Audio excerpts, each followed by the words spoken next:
Chosen one, have you ever wondered why your silence seemed to echo louder in heaven than your words ever did on earth?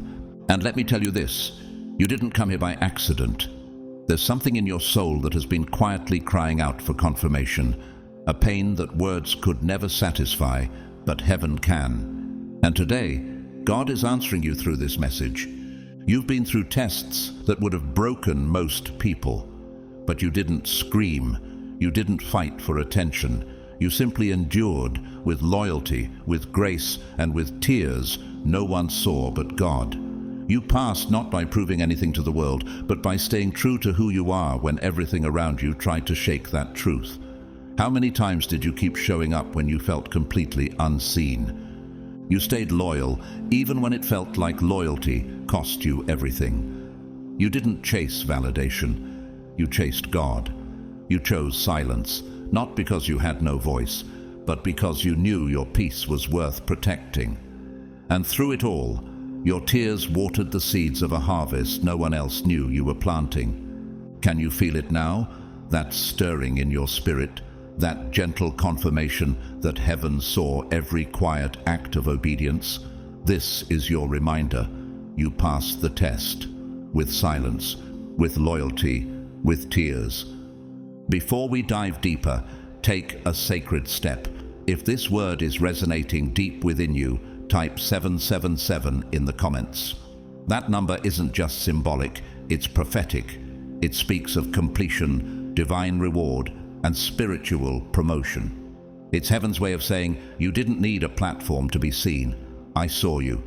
And to every soul who has supported this message through super thanks, thank you. From the deepest part of this mission, you're not just giving to a video, you're sowing into a sacred space where the broken are reminded of their purpose, and the weary are told, you're still chosen. You didn't suffer in vain. You didn't stay silent for nothing. And what's coming next? It's the reason God had to keep you hidden for a while, because your next season begins now, and it's going to be louder than your silence ever was. Let's begin. God's chosen ones, you passed the test, with silence, loyalty, and tears.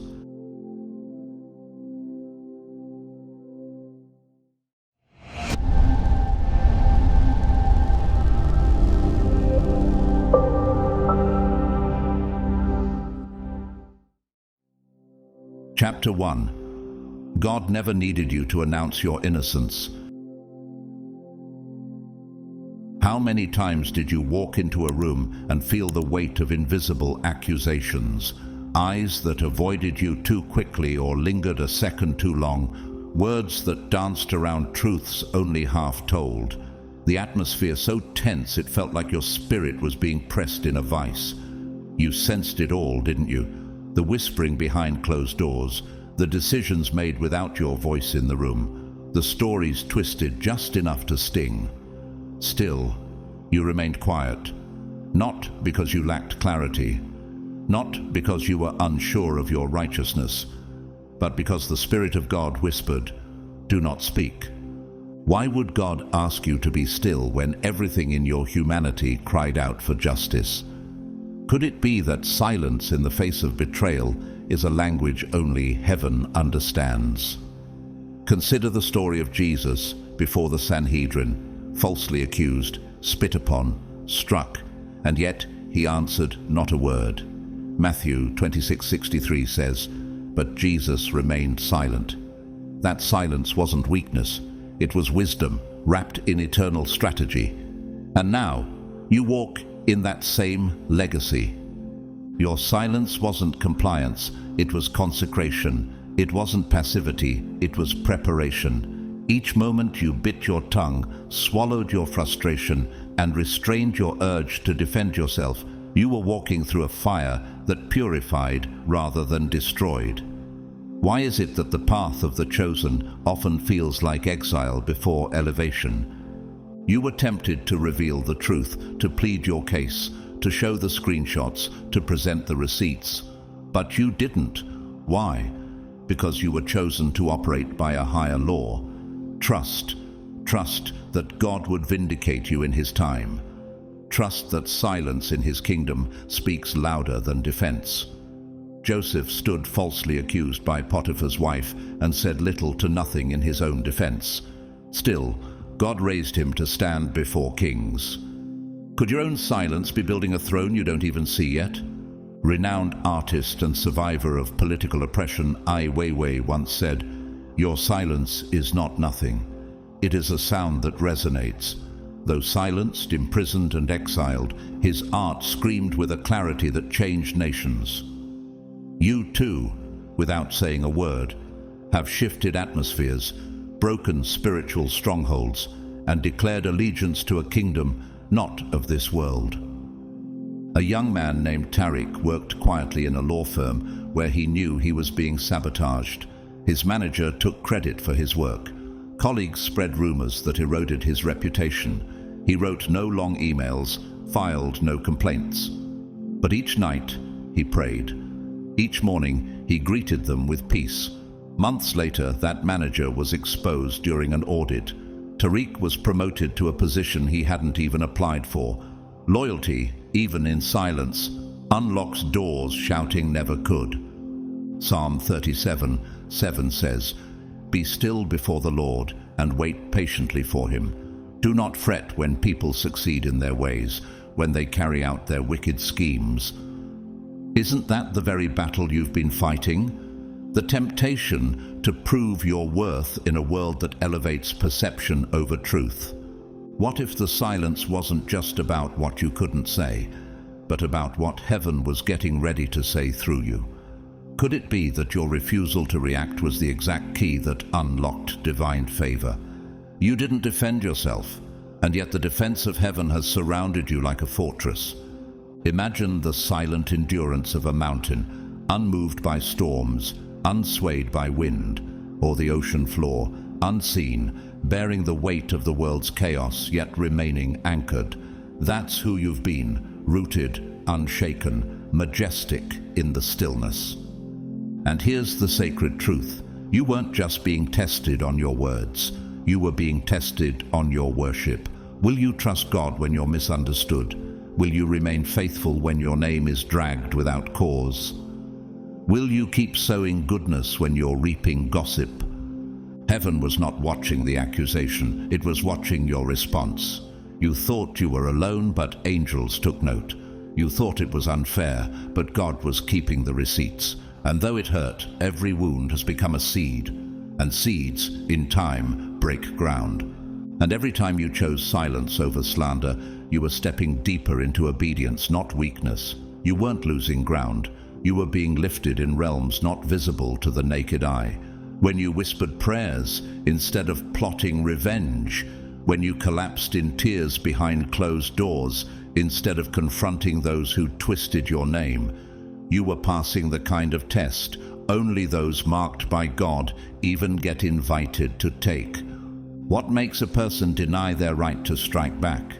What kind of strength does it take to absorb lies, injustice and isolation without retaliation? Could it be that you weren't just enduring, but being refined into someone who could carry the weight of destiny without the poison of bitterness? Daniel didn't argue when he was thrown into the lion's den. He didn't go to the king to plead his case. He prayed, he trusted, and heaven shut the mouths of lions. What if every time you chose restraint, a lion's mouth was being closed in the spirit? What if every moment of silence was heaven rearranging the battlefield in your favor? Not everyone could have held their peace the way you did. Not everyone could have walked away from betrayal with dignity still intact. But you did. You chose stillness when storms rose. You chose worship when your heart cracked. Because you weren't built by the world, you were built by fire, by pressure, by covenant. Could it be that your silence wasn't weakness? It was strategy. Not escape, but elevation. Nelson Mandela, former president of South Africa and global symbol of reconciliation, spent 27 years in prison, often in silence. Yet his stillness wasn't emptiness, it was groundwork. He said, "I have walked that long road to freedom, but I have discovered the secret that after climbing a great hill, one only finds that there are many more hills to climb." His silence became a force. So did yours. A woman named Zuri worked as a school counselor in a rough district. One day, a student falsely accused her of abuse. She was placed on leave, her name smeared. Everyone told her to lawyer up, go public. But she stayed quiet, prayed, journaled, waited. Months later, the student tearfully confessed. The accusation had been pressure from a gang. Zuri returned to her job, but not as she left. Now she carries a presence, calm, respected, and spiritually unshakable. You were never called to vindicate yourself. Your calling was always to trust a vindicating God, and that's what you did. You handed him the pen, let him write the narrative. You let him prepare the table, not just a place to eat, but a public display of his faithfulness. Romans 12:19 says, "Do not take revenge, my dear friends, but leave room for God's wrath, for it is written, 'It is mine to avenge, I will repay,' says the Lord." That repayment is coming, not because you fought, but because you didn't. Heaven records restraint as reverence. This isn't about proving you were right. This is about proving you were righteous. You didn't just hold back a reaction, you held on to your reverence. And now your fruit will speak louder than any defense ever could. Your peace will radiate what their words tried to bury. Your joy will scream redemption. Your glow will speak of oil pressed from obedience. Imagine a pearl, formed not in comfort but in the gut of pressure, irritation, and layers built through time. That's what you've become, a rare beauty formed in secret, or like a glacier, massive, steady, silent, yet shaping entire continents beneath its calm exterior. Your tears didn't disqualify you. They certified you. Each act of loyalty, every quiet moment of obedience, heaven saw, and now heaven is moving. The time is near when God himself will reveal what he has been building in silence, and it won't be subtle. Chapter 2. They tested your loyalty when you were most vulnerable. What happens when you're asked to be faithful at your lowest point? When your soul is exhausted, your bank account empty, your mind spinning, and yet someone places another burden on your shoulders, asking for your time, your prayers, your strength. Can loyalty survive when loyalty costs the most? Chosen one, there is something profoundly holy about staying true in a season soaked in betrayal, not just when it's convenient, not just when it's reciprocated, but when your heart is raw, your spirit is cracked, and every ounce of you wants to walk away. But you stay. Why? Because you were never built for shallow obedience. You were made for depth. You were crafted for covenant. In Luke 22, Jesus, knowing Judas would betray him, still called him friend. He washed the feet of the very man who sold him for silver. What kind of love, what kind of loyalty operates like that? Could it be that your own faithfulness in the face of betrayal has mirrored the footsteps of Christ more than you realized? You were tested during the driest seasons of your soul, when no one asked if you were okay, when those you poured into left your cup bone dry. You served others when you had nothing but fragments left. You held their secrets even while yours weighed like chains. You became a silent intercessor in their battles while no one noticed yours. Why do some people vanish when your storm rolls in? How can those who cheered you in abundance disappear at your first cry for help? What does it reveal when love fails the test of adversity? There was a time you thought their loyalty matched yours, but then the light dimmed, the favor lifted, and suddenly your name was no longer spoken in their circle. Yet you didn't retaliate. You didn't write the post. You didn't leak the truth. While others weaponized silence, you turned yours into surrender. Proverbs 17:17 says, "A friend loves at all times, and a brother is born for a time of adversity." You lived that scripture in reverse. You watched friends vanish, and in their absence your character was born again. Not from revenge, but from restraint. Entrepreneur and philanthropist Howard Schultz, the former CEO of Starbucks, once said, "In times of adversity and change, we really discover who we are and what we're made of." During the 2008 crisis, while others abandoned their values for survival, Schultz closed underperforming stores, spoke to employees with transparency, and protected benefits even while profits dipped. It was loyalty in scarcity, and it built unshakable trust. In the town of Larnwick, a nurse named Dana continued to care for her aging father, her only family, while working double shifts during a flu outbreak. Her best friend, whom she had housed for a year during hardship, ghosted her when Dana finally asked for a few nights of help. Dana didn't lash out. She sent flowers on her friend's birthday. Years later, the same friend returned, broken, bankrupt, and alone. Dana opened her door again, not because she forgot, but because she refused to stop loving from a place of covenant. What if your mercy wasn't foolishness but warfare? What if choosing not to expose them was the very thing God used to expose you to deeper anointing? Imagine the oak tree. In winter, it appears lifeless. No leaves, no fruit, no glory. But under the soil, its roots are stretching deeper, strengthening against the coming storms.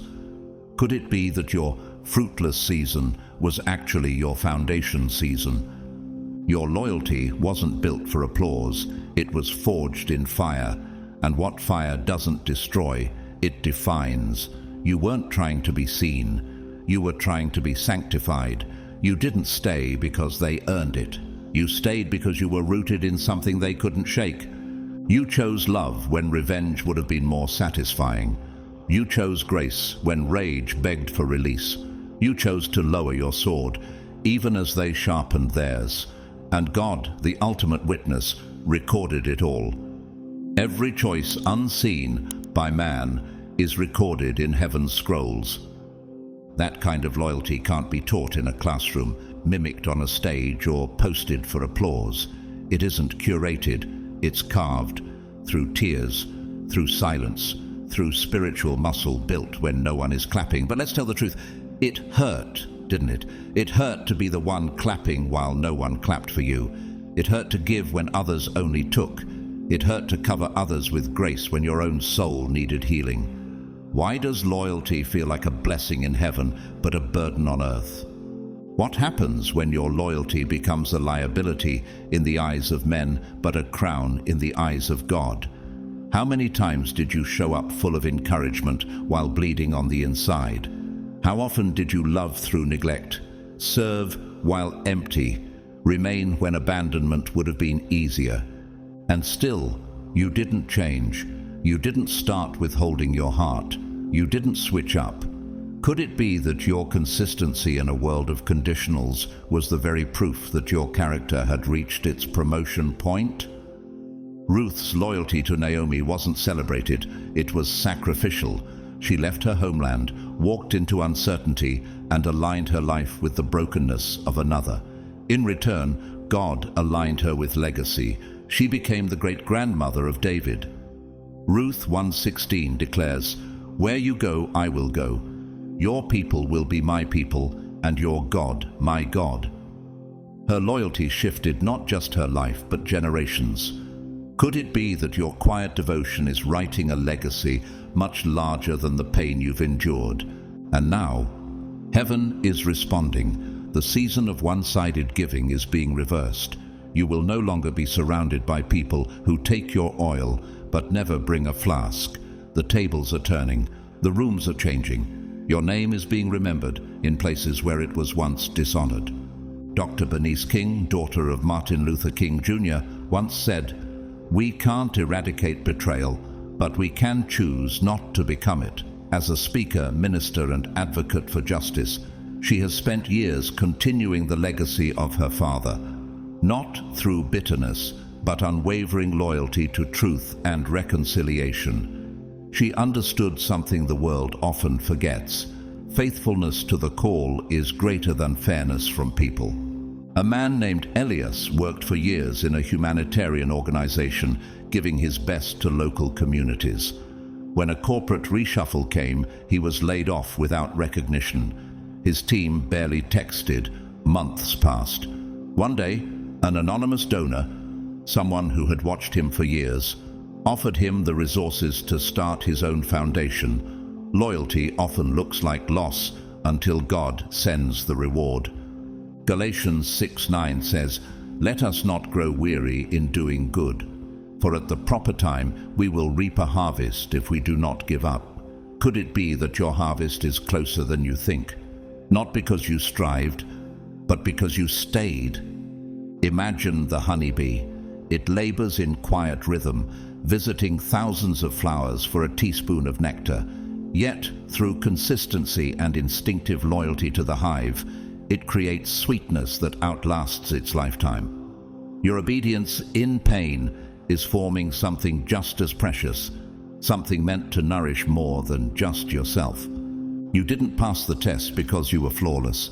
You passed it because you didn't let pain rewrite your identity. You didn't let betrayal turn you bitter. You chose loyalty not for appearance, but from principle. And in an age of fake affection and fast exits, that kind of loyalty is heaven's evidence that you can be trusted with more. God blesses what looks like him, and when you stayed true even when others faltered, you reflected the very nature of the one who never leaves or forsakes. That's why the shift is coming, not only in your relationships, but in your elevation. What if God is not only replacing what hurt you, but exceeding what you thought you'd lost? What if healing is about to touch the very places betrayal once occupied? What if restoration is not a return to what was, but the arrival of what's divine? Chosen one, they tested your loyalty in your most fragile hour, but they weren't the only ones watching. Heaven was watching too, and you passed. Chapter 3. You were forced to keep walking with tears in your eyes. Chosen one, how do you keep moving forward when your heart is breaking and heaven is silent? How do you keep showing up when strength is a memory and joy feels like a distant echo? This is a kind of pain most people will never understand, not because it's rare in experience, but because it's rare in response. You didn't walk because things made sense. You walked because surrender was louder than logic. There were days you whispered, "God, I trust you," while your soul screamed for answers. How do you walk through darkness with no map, no voice, and no hand holding yours? What if the faith required to keep going when you're falling apart is the highest form of worship? David understood this kind of pain. In Psalm 6:6 he confesses, "I am weary with my groaning. All night I make my bed swim. I drench my couch with my tears." This wasn't poetry. It was raw survival. And like David, you didn't wait to be healed to praise. You praised through the breaking. You didn't fake faith. You fought for it. There were mornings you couldn't rise out of bed because your soul wasn't just tired. It was fractured. Still, you put your feet on the floor, not because the pain had ended, but because you refused to quit. Could it be that faith isn't proven by mountaintop declarations, but by valley steps taken in silence? You smiled in rooms where grief sat heavy on your chest. You served people while you bled in hidden places. You offered peace to others while your own spirit was at war. Why do those who comfort the world so often cry alone? The prophet Elijah, after calling down fire from heaven, found himself under a broom tree begging God to let him die. He had seen miracles, but now he was drained. And yet God didn't rebuke him. He sent an angel to restore him. Could it be that your lowest point hasn't disqualified you? It's drawn divine attention. Famous author and Holocaust survivor Elie Wiesel once said, "Just as a man cannot live without dreams, he cannot live without hope." In Auschwitz he lost nearly everything, but not the ability to walk forward, even when his heart broke with each step. You too have walked through inner Auschwitzes, chambers of grief no one else could enter, and still you moved. In a quiet apartment in Florence, a woman named Chiara worked 2 jobs while caring for her disabled mother. Her fiancé left. Her closest friend ghosted her during a mental health relapse. Every day she carried groceries upstairs, wiped tears in the elevator, and prayed. She still sends birthday cards to those who forgot hers. Still sings in church. Still walks with the weight. That's not weakness. That's warrior strength. 2 Corinthians 4:8-9 says, "We are hard pressed on every side, but not crushed, perplexed, but not in despair, struck down, but not destroyed." Isn't that exactly what your life has felt like? Hit from every side, but never knocked out. Imagine a migrating bird flying through harsh winds with torn feathers, yet staying in flight because the instinct to move is greater than the pain to stop. You, chosen one, kept going not because you didn't hurt, but because the call inside you couldn't be silenced. Your walk hasn't been smooth. It's been soaked in tears, powered by prayers that sometimes felt like whispers into the void. But you kept walking. You crawled when necessary. You praised when praise felt empty. You moved when the fog refused to lift. That's not religious performance. That's spiritual warfare. And you never let your wounds become your voice. You let your worship lead the way. How many nights did you lie awake, staring at the ceiling, wondering if joy would ever return? How many times did you encourage yourself to last one more hour, one more day? And yet, you made it. Not because you were strong, but because you stayed. But heaven saw. Every tear you let fall in secret was not forgotten. They were catalogued by eternity. Every time your voice trembled in prayer, heaven leaned in. The world may have mistaken your silence for surrender, but heaven knew it was intercession. How many times did your body keep walking when your soul wanted to shut down completely? Your tears never hit the ground unnoticed. Psalm 56:8 says, "You have kept count of my tossings, put my tears in your bottle. Are they not in your record?" Those tears were not wasted. They were caught by the same hands that carved galaxies, the same hands that calmed storms, the same hands now opening doors forged by your perseverance. And now, those tears are transforming into something sacred. They've watered the hidden soil of your destiny.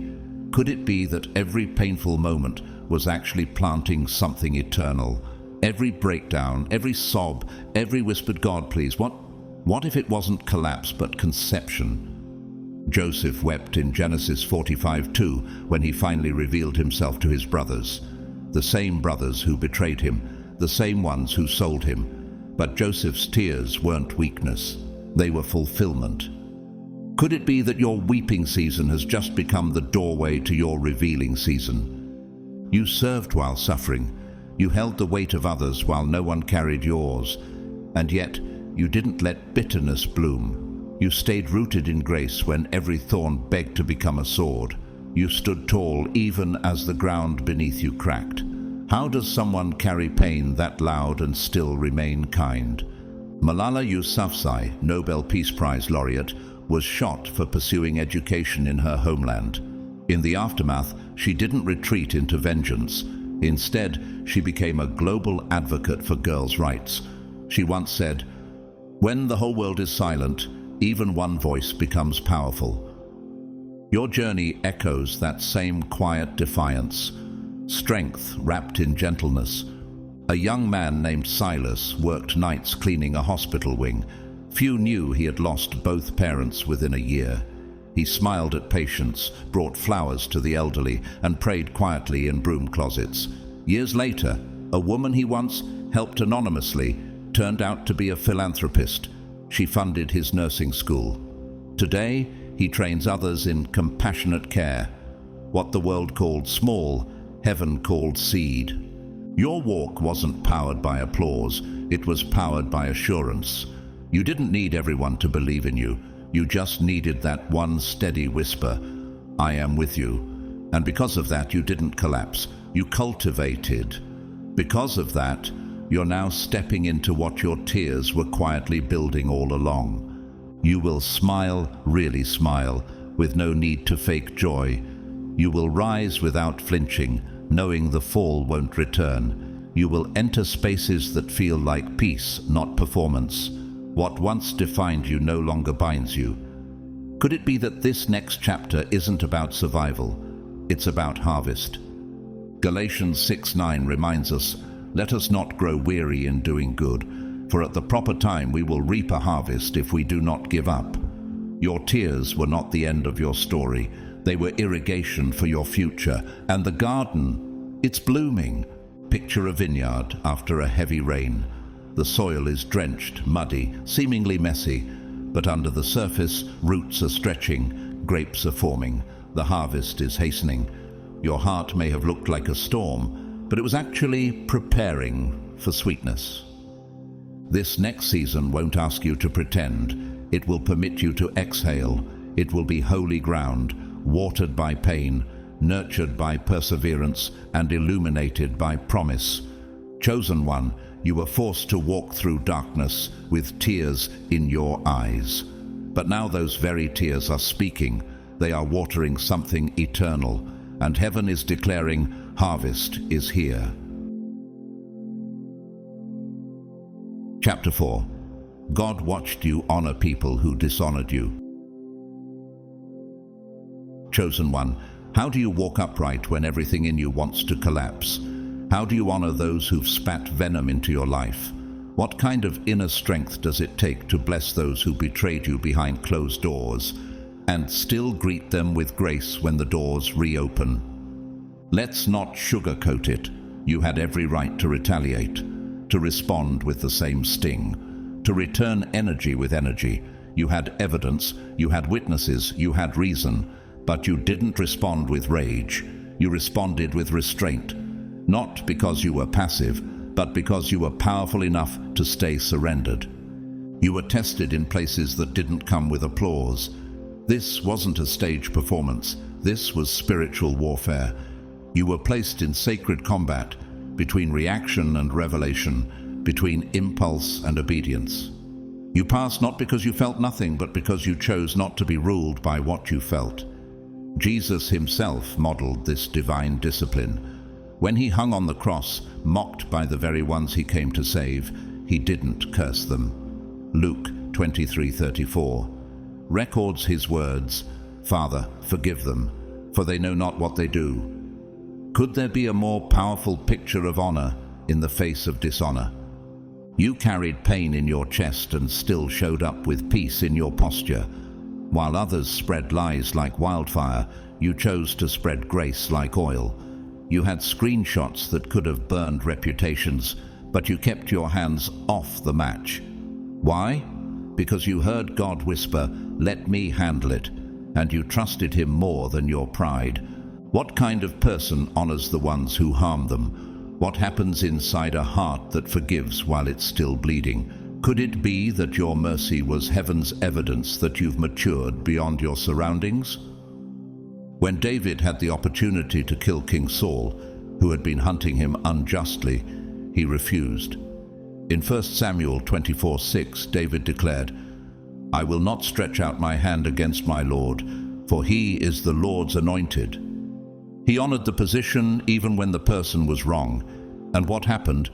God elevated David in his own time.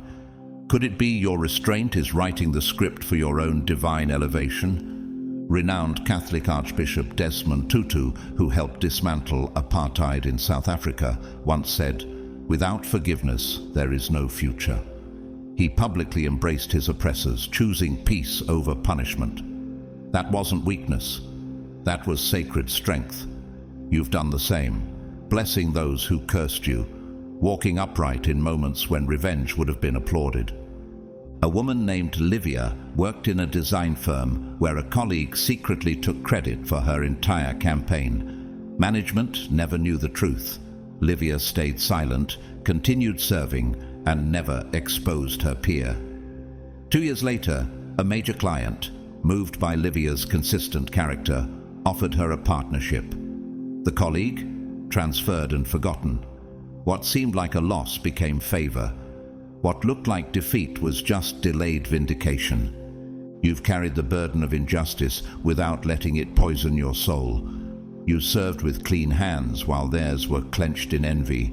You blessed in secret what they destroyed in public. That's not weakness. That's divine resilience. Have you ever noticed the way a river flows around obstacles, not by force but by persistence? It doesn't stop when it hits stone. It finds another path, gracefully reshaping the land in silence. That's how you've moved, redirected, but never robbed of power. You weren't just showing kindness, you were sowing something holy, because anyone can love those who love them back.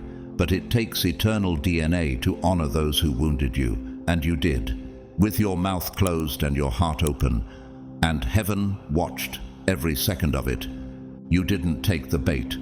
You saw the trap of offense laid bare, but you stepped over it like a soldier who already knows the battlefield belongs to the Lord. You refused to feed the fire of drama. You didn't trade your anointing for the applause of petty vengeance. Instead, you rose in silence. You healed in spaces no one applauded. You expanded without asking to be seen. And heaven took notice, because this was never about betrayal. It was about your response to it. Could you love when you weren't being loved back?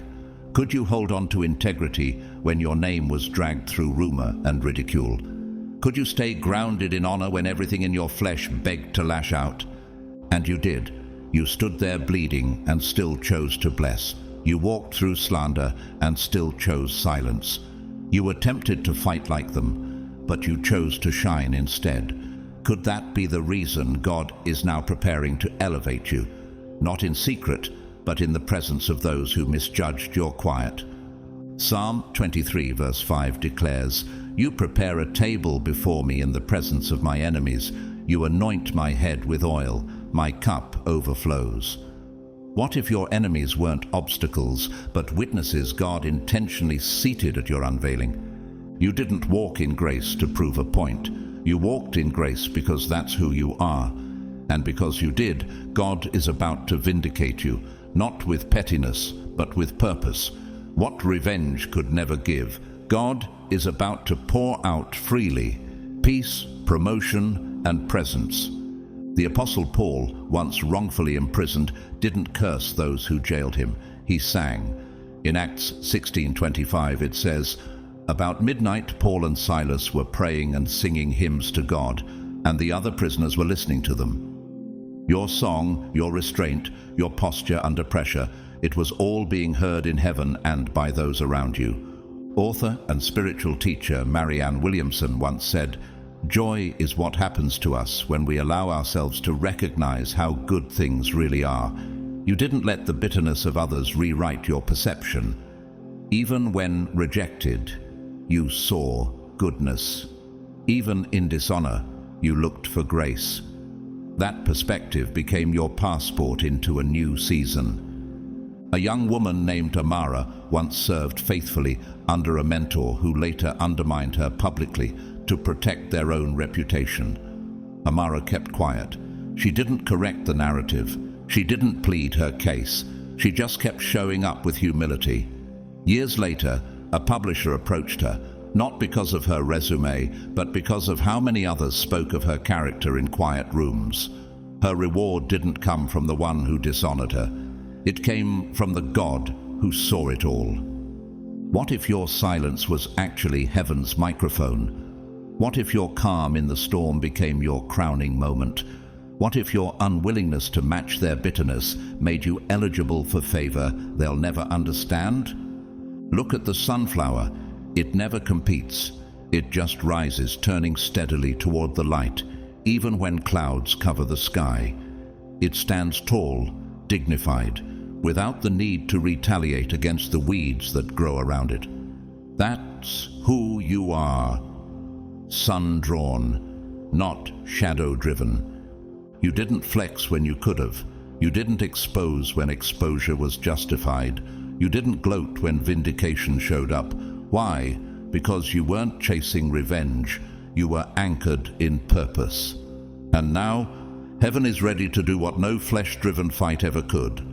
God is bringing vindication without violence, restoration without retaliation, honor without compromise. Because, chosen one, you honored people who dishonored you, and now heaven is about to honor you openly. Get ready. The seat they thought they stole from you, God just turned it into your throne. Chapter 5. You could have taken the shortcut, but you didn't. Chosen one, let's be honest, shortcuts called your name. They whispered promises of fast success, easy applause, and influence without integrity. There were doors that didn't require faith, just flexibility in your morals. Doors that promised elevation but would have emptied your soul in the process. And yet, even when no one was watching, you said no. You had options. You could have skipped the waiting and created your own opportunity. You could have dressed the part without becoming the substance, played the game, flattered the powerful, bent your truth to fit their stage. And it would have worked, temporarily, but at what cost? What does it profit you to gain the platform and lose your purity? How tempting is it to trade the slow grind of obedience for the spotlight of performance? How many nights did you watch others rise quickly and wonder, should I have done what they did? What kept you from choosing the crowd's approval over God's process? Jesus himself was tempted with shortcuts.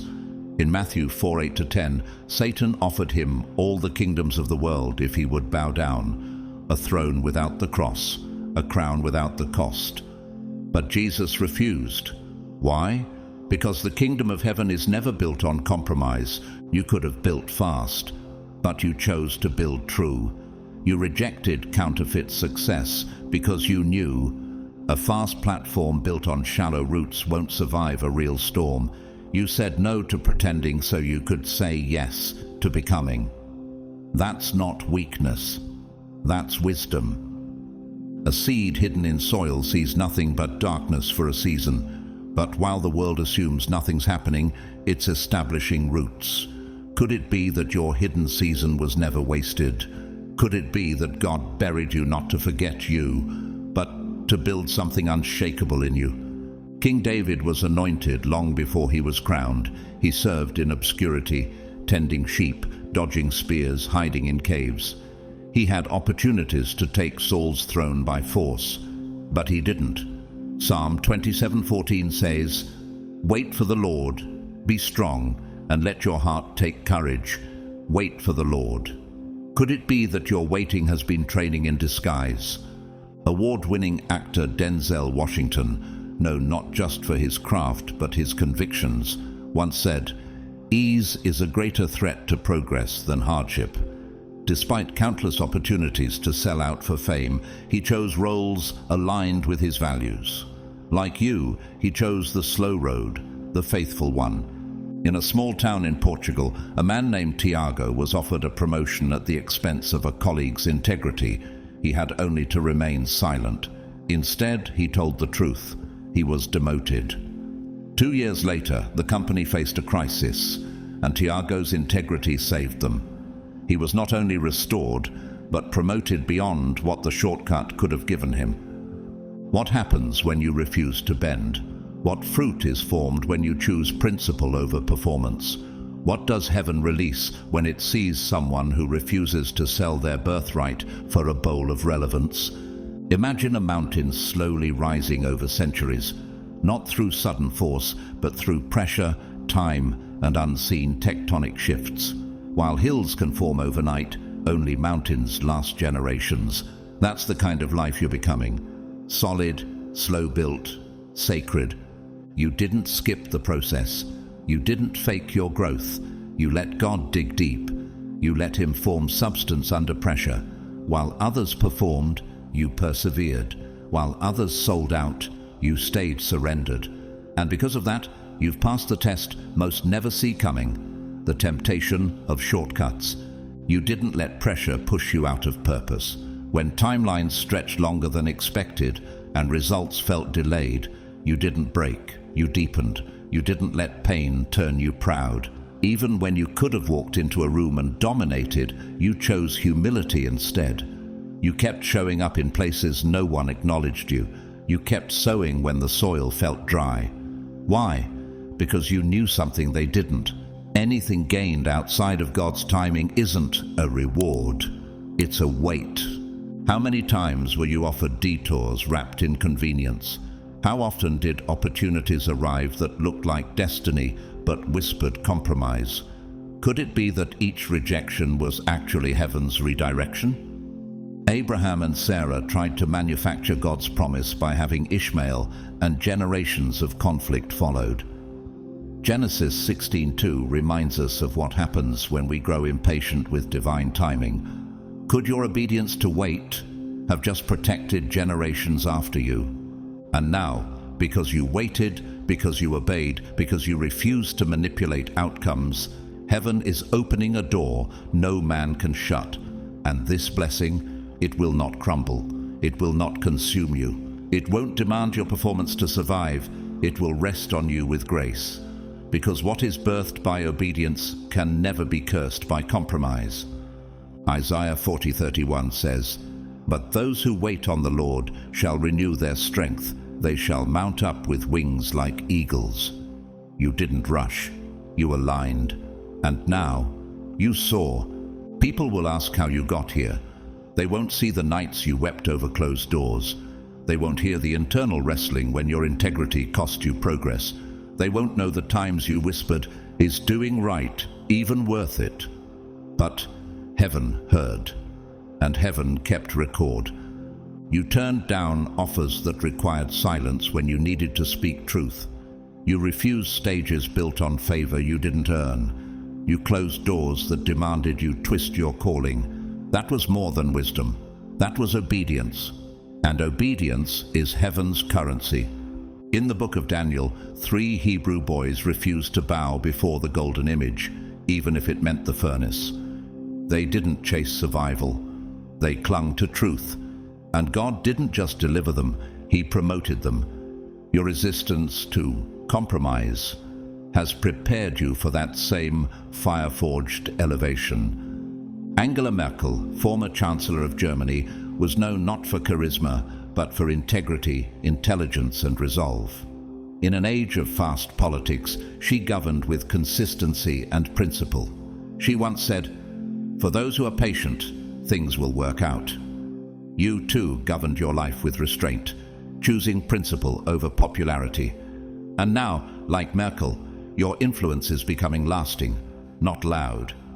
A man named Ezra, once a high school janitor, turned down a promotion that required him to cover up a bullying scandal. He stayed quiet only in prayer, spoke the truth when asked, and was quietly let go. 2 years later, the school board reopened the case and reinstated him as assistant principal, citing unshakable moral compass. What seemed like loss was set up. What looked like punishment became platform. What if your integrity was never about a season, but about stewardship? What if everything you walked away from was actually training you to carry what's coming? Imagine a tree that grows slowly, year by year, season by season. It doesn't race to rise.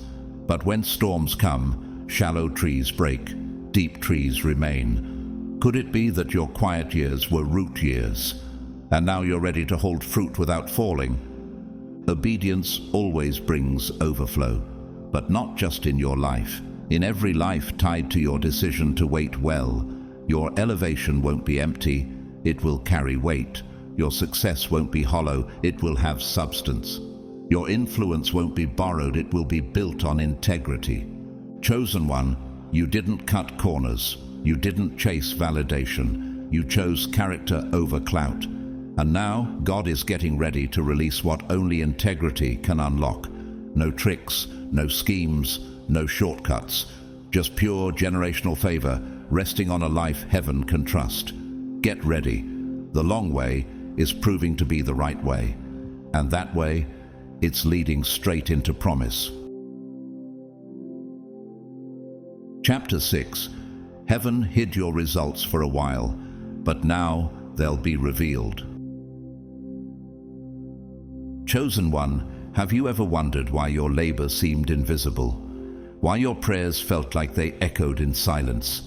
Why your faithfulness yielded no public fruit?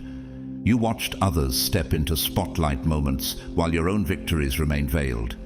You served with excellence, sowed with consistency, and still no harvest in sight. Could it be that God was hiding your results on purpose? You weren't being ignored, you were being preserved. This wasn't a test of popularity, it was a test of perseverance. Your process wasn't a punishment, it was a preparation, because heaven doesn't reveal strength until it's solid. And you were being fortified in the hidden place. Like a seed pressed deep beneath the soil, your roots were growing long before your fruit could be seen. But what if the delay wasn't denial? What if the silence was sacred?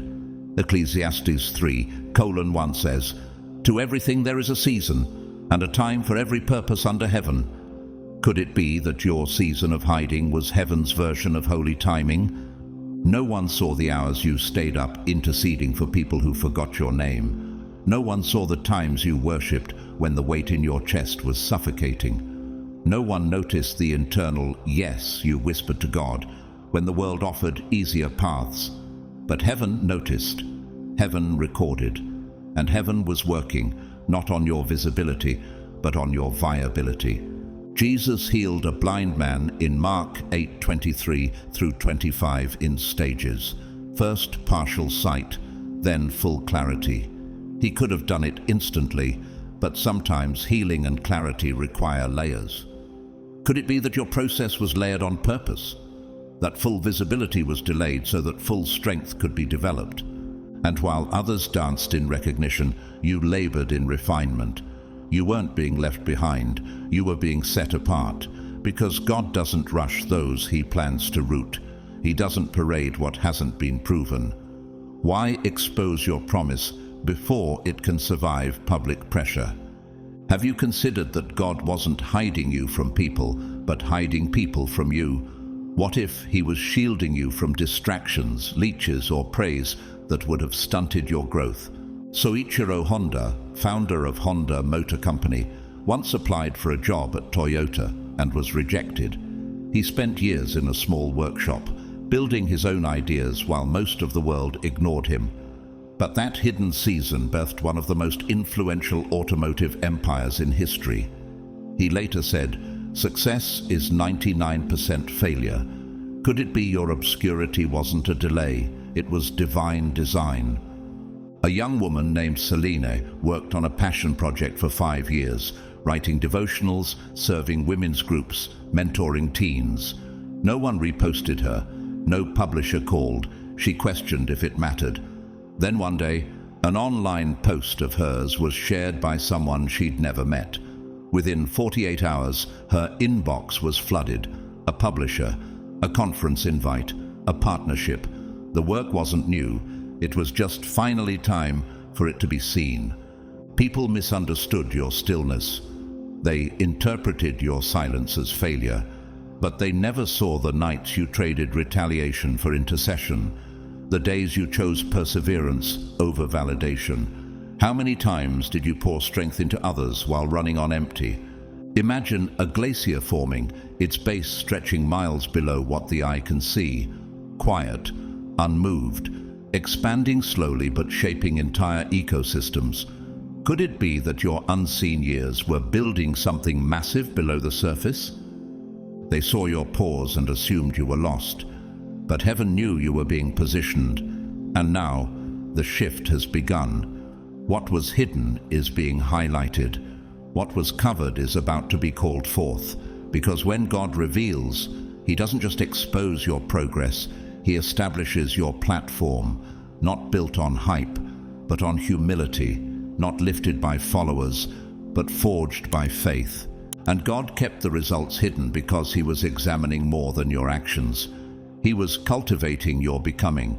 This wasn't just a test of performance, it was a test of identity. Could you remain loyal when applause was absent? Could you stay planted when validation went silent? Could you still obey when the spotlight turned away? How many times did you have to remind yourself that visibility isn't the same as value? How often did you hear whispers questioning your pace, your silence, your stillness, while God was nodding over your integrity? Could it be that what others mocked as delay, heaven called divine development? You passed the hardest part, not the performance, but the pruning. You endured the gossip, the glances, the disconnections. They called it stagnation, but it was really sanctification. They misread your silence, but God was reading your heart. In 1 Peter 5:6 we're told, "Humble yourselves, therefore, under God's mighty hand, that he may lift you up in due time." Could it be that this is your due time? That the season of invisibility was never punishment, but positioning? Joseph was forgotten in a prison for years after interpreting dreams that blessed others. But when the appointed time came, Pharaoh summoned him and elevated him in a day. Genesis 41:14 says, "Then Pharaoh sent and called Joseph, and they quickly brought him out of the pit." Could the same acceleration be coming to you, not because you demanded it, but because you were faithful when no one noticed? Oscar-winning actress Viola Davis once said, "The only thing that separates women of color from anyone else is opportunity." She spent years overlooked, cast aside, and told she didn't fit the mold. And yet she stayed faithful to the craft, not the crowd. When the curtain finally lifted, it revealed a foundation that years of rejection couldn't shake. Your story echoes that same trajectory: hidden, forged, prepared, then revealed. A man named Kofi worked in tech support for a startup. He had degrees, ideas, and strategies, but no opportunity. Instead of quitting, he stayed, learned every layer of the system, and mentored others behind the scenes. 3 years later, the founder stepped down. The board promoted Kofi, not for being loud, but for being loyal when invisible. And now, heaven is flipping the page. What was hidden is being highlighted. What was buried is about to bloom. You won't need to explain yourself. You won't need to retaliate. You won't even need to correct the narrative. Because your obedience will speak louder than any argument. Your fruit will testify. Your elevation will announce what God grew in silence. What if the stage wasn't the reward, but the revelation? What if the point was never about being seen, but about becoming someone worth revealing? Picture the dawn breaking after a long night. It doesn't argue with the darkness. It just rises, steadily, silently, unapologetically. That's what's happening now. Your horizon is shifting. Light is catching what God concealed. And what's more, you don't have to chase it. You just have to stand still. This isn't about fighting for visibility. This is about resting in victory. Exodus 14:14 says, "The Lord will fight for you. You need only to be still." That stillness is your warfare. That stillness is your posture. And from that stillness, God is preparing a table, not behind closed doors, but in full view of those who assumed your story was over. The same spaces that once whispered doubt will soon witness destiny. The same voices that questioned you will soon be silent before your fruit. Heaven never forgot. It was just waiting for the appointed time, and now it's here. Chapter 7. This isn't just a passing grade. This is a promotion. Chosen one, let's set the record straight. You didn't barely pass. You didn't stumble across the finish line gasping for grace. You didn't survive by sheer luck. You passed with distinction because you carried purpose through pressure. What you endured wasn't meant to crush you. It was meant to prove what had always been planted inside you: resilience that doesn't scream, strength that doesn't show off, obedience without an audience, and humility under fire. This wasn't a random trial. It was a proving ground designed by heaven. And heaven wasn't just tracking performance. It was measuring posture. Could you stay bowed when pride told you to stand tall? Could you walk away when ego begged you to clap back? Could you worship through delay without demanding quick results? You passed the test of silence, not because you were passive, but because you were powerful enough to be still. You passed the test of loyalty, not because they deserved it, but because you refused to be shaped by betrayal. You passed the test of pain. You praised through it. The test of delay. You didn't sprint ahead of God. The test of rejection. You didn't collapse. You discerned that denial was actually divine redirection. Can you feel what's happening now? This wasn't just a spiritual exam. It was a divine evaluation. And the results are in. You didn't just pass. You've been promoted. But what does heaven's promotion look like? Is it a title, a platform, or is it something deeper? Joseph didn't just pass the test of integrity in Pharaoh's prison. He was promoted to manage a nation. Genesis 41:41 says, "See, I have set you over all the land of Egypt." That promotion wasn't based on degrees, connections, or charm. It came from character proven in secret. How many times did you have the chance to cut corners but chose character instead? How many opportunities offered access but would have required the cost of your peace? What if those very missed chances were actually protection in disguise? When Queen Esther stepped into the throne room, it wasn't just about beauty, it was about boldness. She had been prepared in silence, hidden, refined. But at the right moment, God promoted her not for her crown, but for her courage. Esther 4:14 reminds us, perhaps you were born for such a time as this. NBA champion Giannis Antetokounmpo, known as the Greek Freak, rose from selling goods on the streets of Athens to the heights of global basketball. He once said, "I'm a student of the game. I never stop learning." He passed not just athletic tests, but tests of humility and work ethic under pressure. Like you, his promotion didn't come from hype. It came from hidden labor.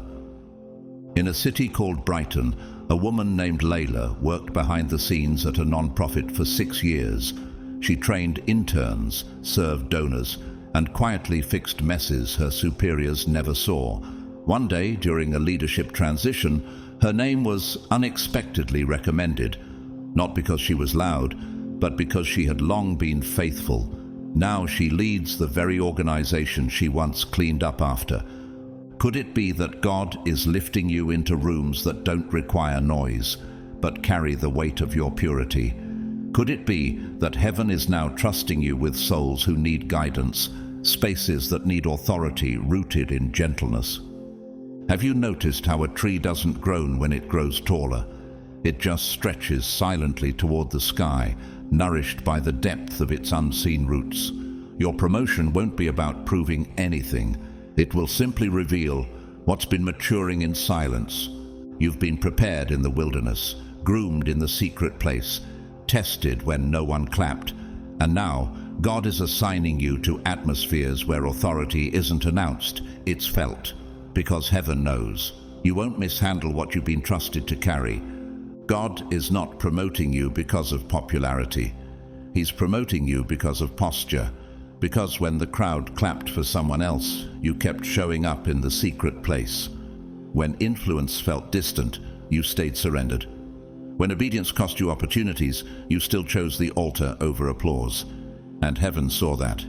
Heaven recorded every quiet yes, every silent surrender, every moment you laid down your will and chose His way. This isn't just elevation, this is entrustment. This isn't about being seen, it's about being sent. So let the world ask, how did you get here? Let them wonder, why now? Because what they didn't see was the furnace. They didn't witness the fire that forged your faith. Could it be that God was never trying to make you famous? He was making you faithful. This is not a promotion that comes with applause. This is a promotion that comes with authority.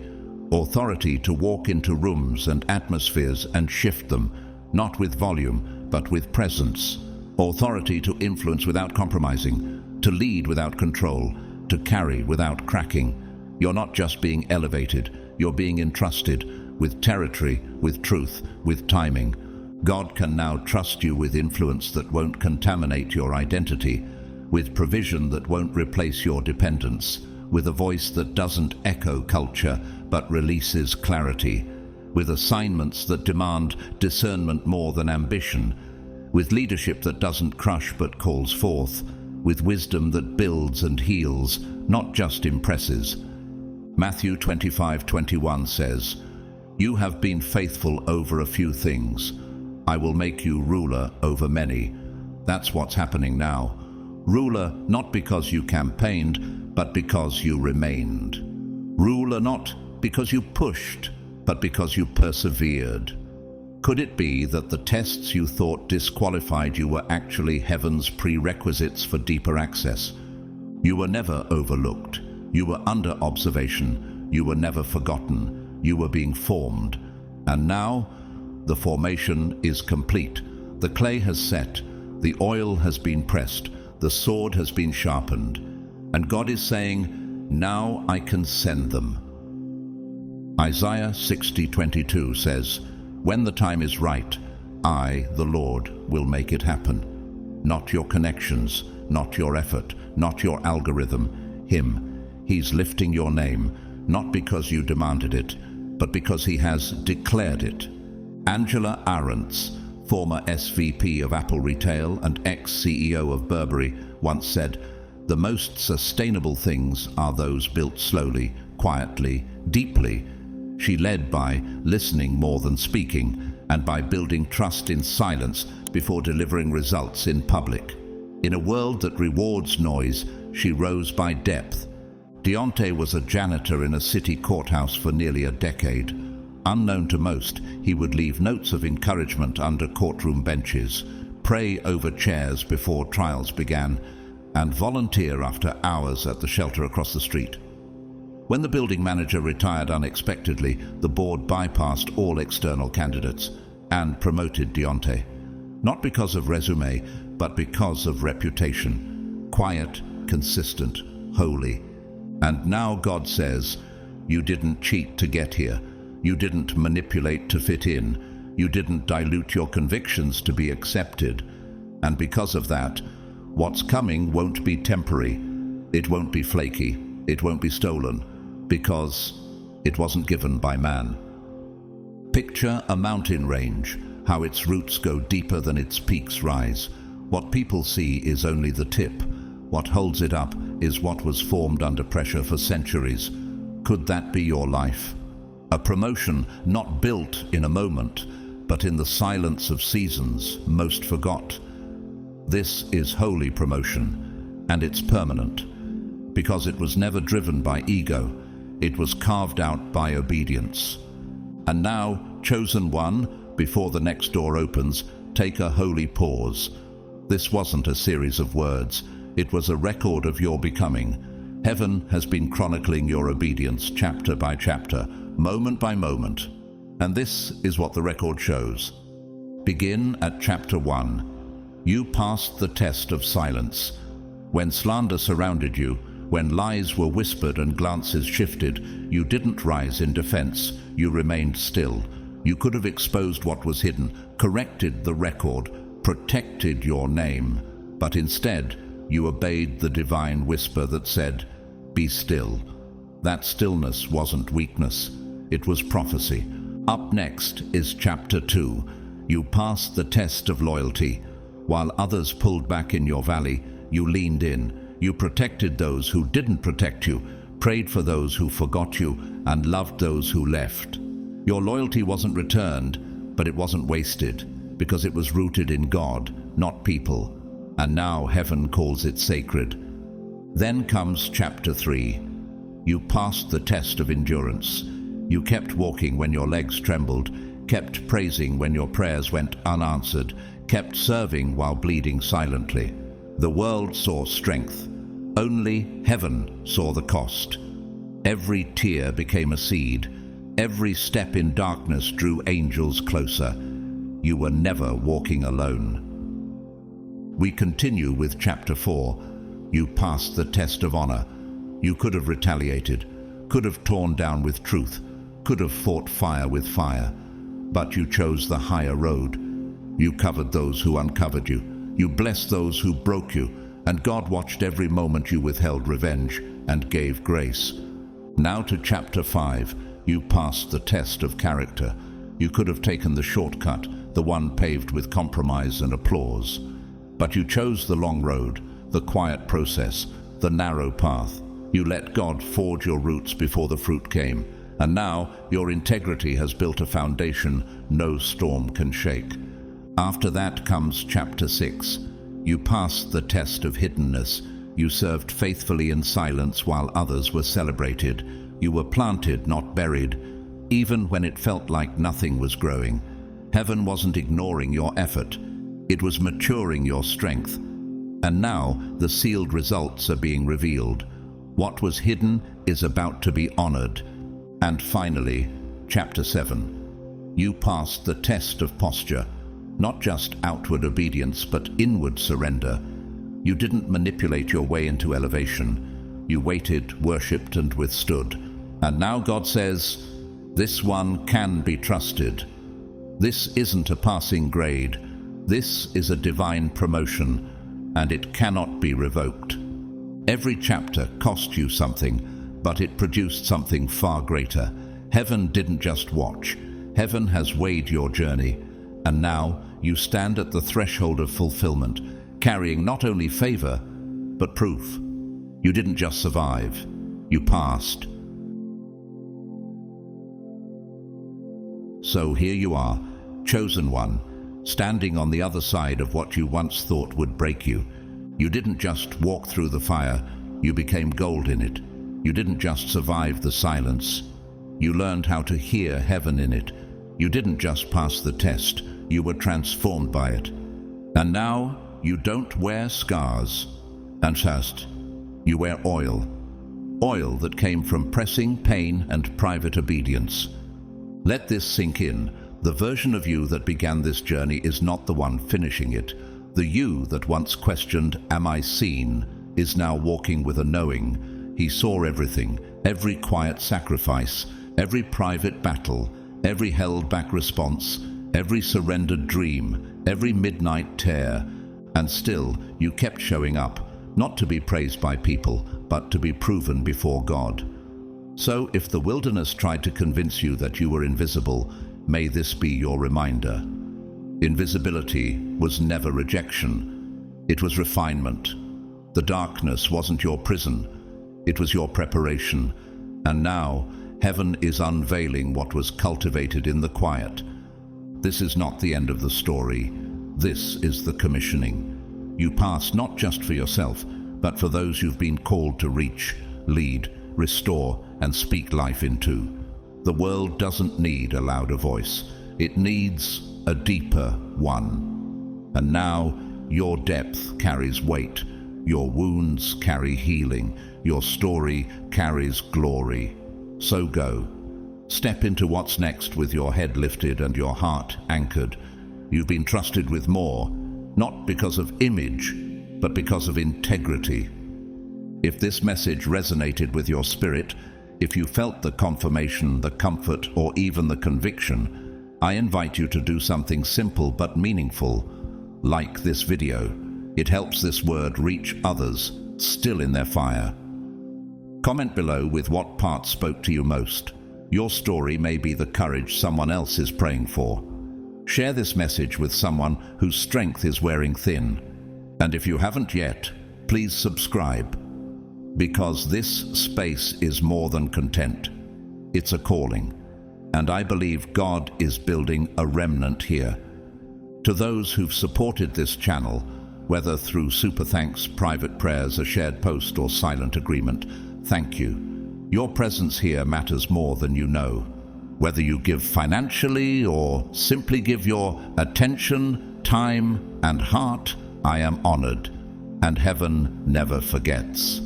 And now I leave you with this blessing. May you walk into rooms where peace precedes you.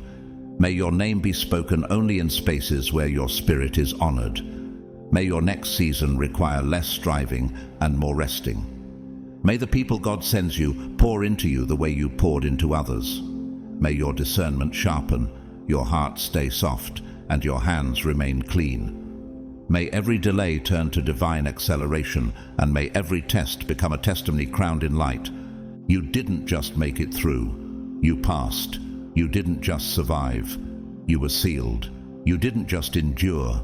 You were chosen. And now, heaven is clapping, earth is watching, and your story is just beginning.